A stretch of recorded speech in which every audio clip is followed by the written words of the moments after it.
สมเนาะนี่ก็สมมันเป็นกระสม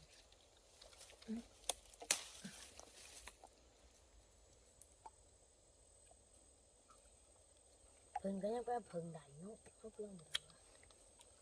เพิ่นซื้ออะไรลืมกระโปงเผามาดูกระเพาะทุ่งหนึ่งกระเพาะทุ่งหนึ่ง ไง เว้นเอากระเพาะอยู่ในทุ่งเขามาเนี่ยที่ชม เอากระโปงมาเนี่ยรู้เว้ยมุดเขาหน้าไปนี่น้ำคอยหอดน้ำคอยเย็นว่าอย่างวะมาดูไรอย่างหล่อมันก็กินเรื่องอะไรเนาะว่าอันนี้ไรดาวเฮืองนั่นแหละ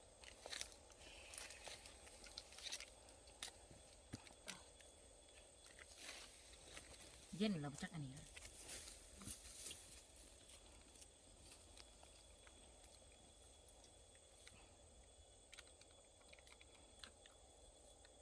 ถ้าถึงเนี่ย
อันนี้ถือว่าน้ำบ่อน้ำอยู่ที่ผู้จองอยู่เขตในภูเขาควายนี่แหละต่อเชื่อมกันกับภูเขาควายอยู่แถวเขตเอิ้นว่าบ้านทางเขามาอยู่อันเมืองเชียงแร่เนาะเมืองเชียงแร่หรือว่าทางเขาแวะเขามาก็คืออยู่บ้านไห้ปางเงิมอยู่บ้านไห้ปางเงิมอันนี้เป็นบ่อน้ำที่อยู่แถวผู้จองอยู่ข้างบนเป็นบ่อน้ำที่ให้ครูบาอาจารย์ได้อาบอยู่บนนี้เลยก็บนชั้นอยู่บนนี้น้ำชั้นก็อยู่บนนี้คือว่าน้ำอาบก็อยู่บนนี้แล้วก็มันอาจจะมีหลายจุดอยู่อาจจะมีหลายจุดแต่ว่าอันนี้คือจุดหนึ่งอีกจุดหนึ่งเพราะว่ากำลังขึ้นมาใหม่คณะจาริกธุดงค์บูชาคณะสงฆ์ลาวบูชาพระธรรมบุญกุศลที่เกิดขึ้นคือว่าน้อมถวายเป็นอาจาริยบูชาเนี่ยทานมหาบุคคลสารีบุตรอยู่ที่วัดโคหลวงนครหลวงเวียงจันทร์มาโดยกัน7 องค์มาโดยกัน7 องค์เอาเขาจบไปเพียงเท่านี้เพราะวันหนึ่งจะแบตเตอรี่มันเบิดแหละ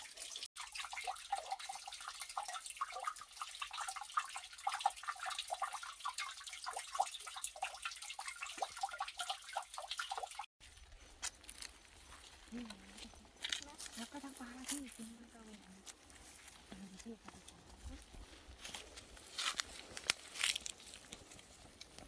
นี่ก็ต้อง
เรียบเลยทั้งหมด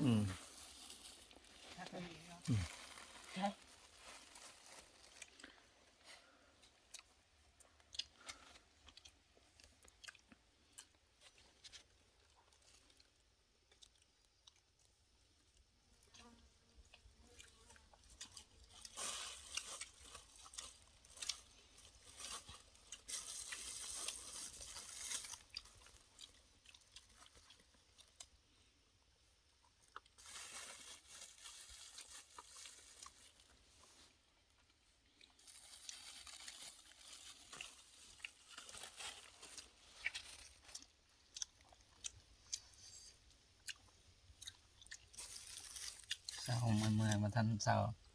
หยุดข่าวสาร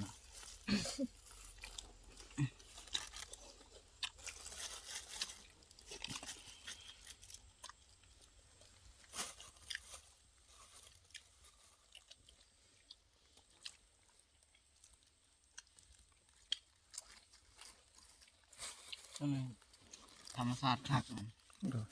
เฮ็ดบทคักดีแล้วเนาะ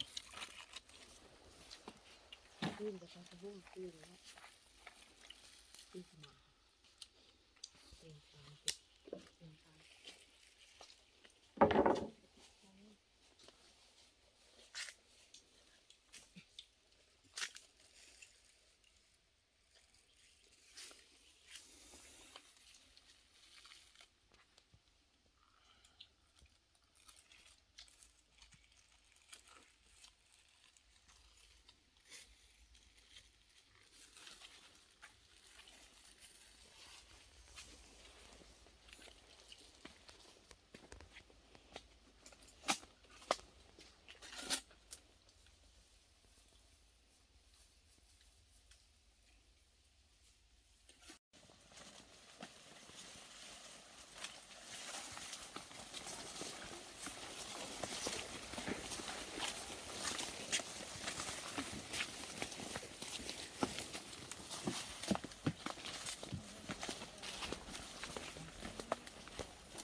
ไงคือว่า